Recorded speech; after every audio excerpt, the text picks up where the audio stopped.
ABC Listen. Podcasts, radio, news, music, and more.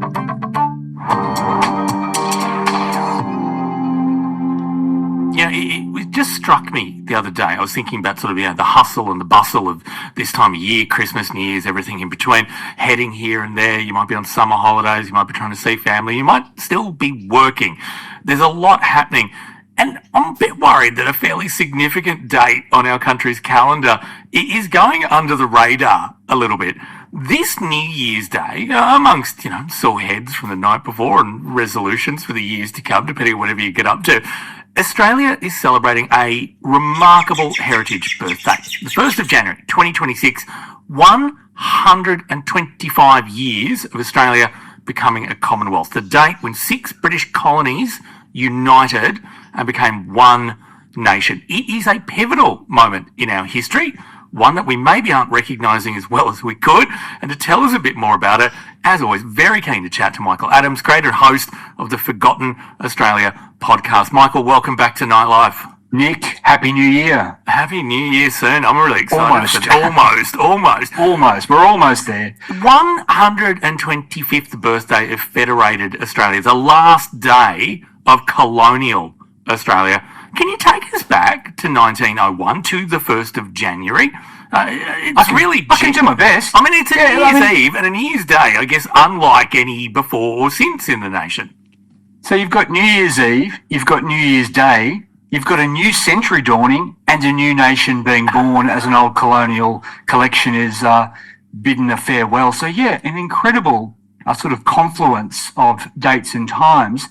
The other thing about it is that Australia's federation on the 1st of January 1901 was filmed by the Salvation Army's Limelight Division. So this was the first time that a nation being born had been captured on film. And it wasn't just, a few seconds. This was a multi-camera operation with, a lot of footage being recorded, and you can still watch that, and it's recently been colorized as well. So really quite striking. It was party central, and it was in Sydney, much to the chagrin of Melbourne.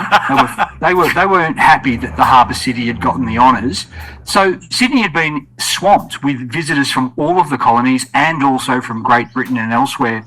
So the population was huge. Everyone had poured into the city, and of course on the 31st of December 1900, they were going to have New Year's Eve. So the city streets were packed by nightfall. People partied all night.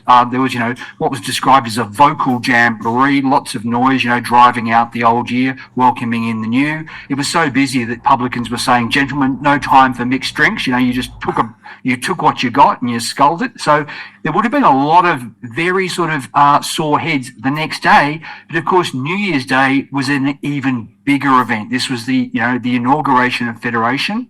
And the people would be, who barely slept, would be backing up to throng the city streets and then to party all night again. So it really was, we're going to party like it's 1900, 1901. So I had no idea about the filming, and that surprises me. I don't know why that wasn't a big part of schooling to learn about that. I agree. It's, it's fascinating footage. It's feature length. The first Australian feature narrative film was The Story of Ned Kelly in 1906. But the Federation was a long film. It wasn't a documentary because there wasn't really sort of narration or anything like that. It was pretty much actuality, just locked off cameras, filming the procession, filming the ceremony out at Centennial Park. So a really amazing document of this pivotal part of our history.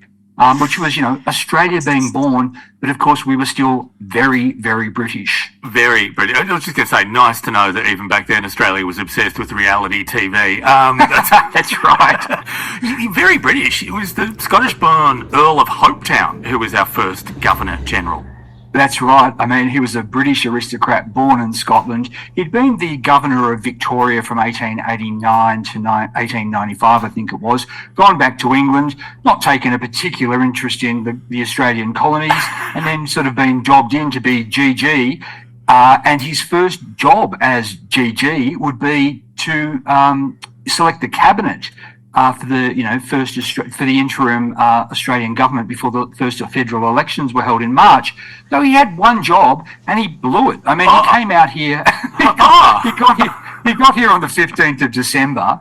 fair enough. He was sick. He was really sick. He had malaria. His wife, Lady Hopetown, had typhoid. She'd actually had to stay in Colombo and was going to follow when she could. So he was feeling poorly, and he selected to be the first Prime Minister, the New South Wales Premier, Sir William Lyne.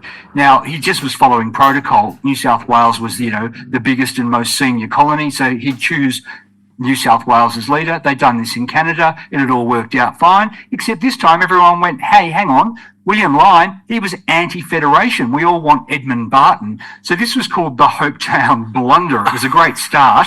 And on Christmas Eve, William Lyne resigned his commission, returned his commission. The Lord Hopetown, still suffering from malaria or whatever it was, invited Mr. Barton along, and he said, yeah, I'll take it. He named his cabinet and then graciously included William Lyne. So, a week later, the Governor-General was to be sworn in, the first Lord Hopetown as our first Governor-General. Lady Hopetown had made it to Sydney, but she was still too sick, so she wouldn't be at his side. You've got to remember, of course, this is the end of December, start of January, sweltering hot, a lot of very heavy official costuming and uniforms and so on. Everybody would have been sweating bullets, I'd say, especially if you had malaria. So it was, not a great start for Lord Hopetown, but he got on with it, and the ceremony would happen in Centennial Park, but that was preceded by a massive procession through Sydney, and that was what people had really turned out to see first. So there was a real feeling of celebration, like people were really excited about this, the public. Yes, that's a generalisation, but the answer is yes. We'll talk a little bit about the people who were probably less excited and who was excluded, but it was reported that 750,000 people lined the city streets. And the entire Australian population, white population, because Aboriginal people weren't counted then, was 3.75 million. So it was about 1 in 10. That's quite incredible when you consider everybody had to come by sort of rail or ship or foot. So there were 750,000 people lining the Sydney streets. This procession went for about 5.5 miles. It started in Farm Cove, bound for Centennial Park where the ceremony would be. And the procession was in reverse order. Now, there hadn't been a lot of processions that a lot of people had seen, so they probably didn't understand this. So the working class would have been absolutely stoked to see the miners, the shearers, the timber workers and other unionists out the front. And then it would have slowly twigged that they were the least important people in the official view. Then they watched the mayors from state capitals wandering past, state politicians, Supreme Court judges, then Mr. Barton and his cabinet, then came the military. And this is the thing to remember, that this was a very militaristic birth of Australia procession and ceremony. There were 10,000 soldiers. There were Australian state troops, New Zealand troops, and then men from 6 British and 3 Indian regiments. And this was the most popular sort of part of the procession by far. Newspapers had printed full-page illustrated guides, so you could, identify your household cavalry and your Royal Horse Artillery and spot the difference between the 9th and 14th Bengal Lancers, for instance. All of this made sense because Australia had just over the past year committed soldiers to the Boer War, and we'd also sent soldiers to put down the Boxer Rebellion in China. So even though we were celebrating Australian nationhood, we were also doing it in a way that really reaffirmed our military commitment to, Great Britain. So, the procession was brought up by Lord Hopetown, because he's the most important person on the day. He was with his secretary and his doctor in his carriage. His wife wasn't there because she was too crook. He wasn't with any Australian because there was no Australian yet of rank to sit by his side. That was what this day was all about. The Bulletin took a very sort of jaundiced view of him and of this, love of Britain. They said he looked so puny, so wan, and they sort of said it was as if the way he looked was representative of the British Empire. So people were celebrating, but not everybody. People like, white blokes like those who ran the Bulletin were pretty sceptical about, our continued loyalty to Britain and dependence on Britain. Women were not in the procession except in a symbolic fashion. There'd be a woman up there as Britannia or so forth.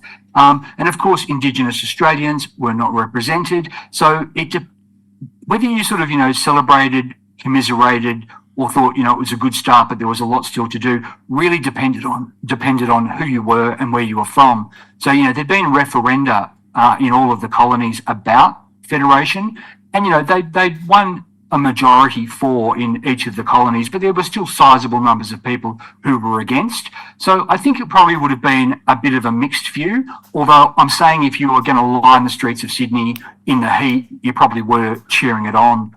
So 7,000 guests were invited to the ceremony, and there were 60,000 punters out there to watch the Governor-General sworn in, the Prime Minister sworn in, the Commonwealth of Australia proclaimed.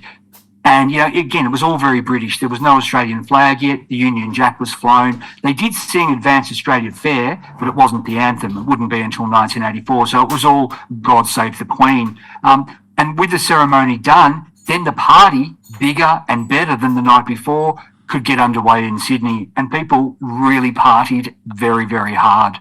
Michael, we just do need to talk a bit about WA, because they resisted the idea of federation for quite a while, didn't they? They did. WA was the last to sign on. So the British Parliament on the 5th of July 1900 passed the Act that was for the Australian Commonwealth. 4 days later, Queen Victoria gave her royal assent to it. And it was only 3 weeks after that that WA finally had its referendum and decided, yep, we're for it. And while there were modest majorities in the city and in Fremantle, it was really carried by the miners of the goldfields. In fact, in 1899, they'd actually directly petitioned Queen Victoria, the goldfields, to be separated from WA, to be sort of its own colony. So they were fully for federation, and this is probably because WA had gotten responsible self-government in 1890. 5 minutes later, gold was discovered. The population in the next decade went from 50,000 to 200,000.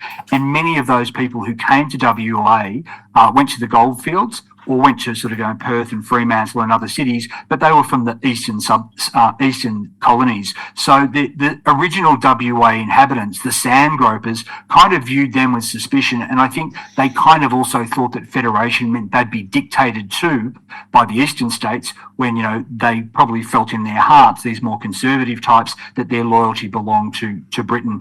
But, by end of July 1900, I think probably Queen Victoria giving it the thumbs up would have, held a lot of sway. They'd voted also to join the Federation. Of course, that wouldn't necessarily stick. In 1933, the people of WA actually voted to secede. It was the UK this time that said, So, if it hadn't have been for that, WA would be its own nation. Michael, you did mention, of course, the ascent of Queen Victoria, but how was all of this being received back in England by the monarchy? Look, it's hard to really say. I mean, in official capacity, she was acting formally and constitutionally, giving royal assent to an act of parliament. I think she probably would have thought, 50 years ago, I gave the colony of Victoria its own status, separate from New South Wales. So, that worked out all right. This will probably work out okay too. I mean, they're all still loyal to us down there. But of course, Queen Victoria had been on the throne for nearly 60 years. So if she was thinking anything, it was probably, I can't wait to sign this thing and get back to bed. And in fact, she died 3 weeks later. So she didn't have long to think about the nation of Australia. And of course, her death was a bigger story than federation. So it was very gracious of Her Madge not to pop her clogs actually on the day and, give it a good 3 weeks. So I think overall she probably didn't have a very strong opinion one way or the other. I've been just looking at the dates, and unless I've got myself completely backwards, I think 2026, 4th of July, that'll be when the United States are going to celebrate 250 years of their Declaration of Independence. Now, I know the plan there is going to be like a year-long celebration, some odd stuff, the Patriot Games, and I think there might be a special triumphal arch being built as well. But how are we, as Australia, going to be celebrating our milestone? Are we doing anything at all? And have I just missed all the announcements? Look, I haven't seen Mr. Albanese announce an athletics carnival, a triumphal arch, or even a UFC cage match on the lawn at Canberra yet, at least. I mean, there's still time. We haven't actually started 2026. Maybe he's holding it back. Look, I think our sort of remembrances and commemorations will be a little bit more modest, and I, for one, am glad of that. I think, there will be reflections such as, the Australian Army was established in March of 1901. in the wake of Federation. So that they're celebrating their 125th anniversary. The same month, however, we also will remember that, it's 125 years since the White Australia policy was enacted by this new federal government. So I think it's good to certainly to mark these occasions as a way to sort of reflect on our past and try and understand it better, which I think really helps us to understand where we are now and where we're going, perhaps. So I do hope that we do sort of remember it. I don't think we need a triumphal arch. But that's just me. That is just you. Michael, we talk about this all night, but we'd better leave it there. And thank you so much for coming back and sharing some of your incredible knowledge on nightlife. My absolute pleasure. You have a good 2026. You've been listening to a Nightlife podcast. For more great conversations about the issues that impact you, as well as features on travel and food, head to the Nightlife webpage. You'll find it at abc.net.au/nightlife. You don't need to be a night owl to enjoy the nightlife.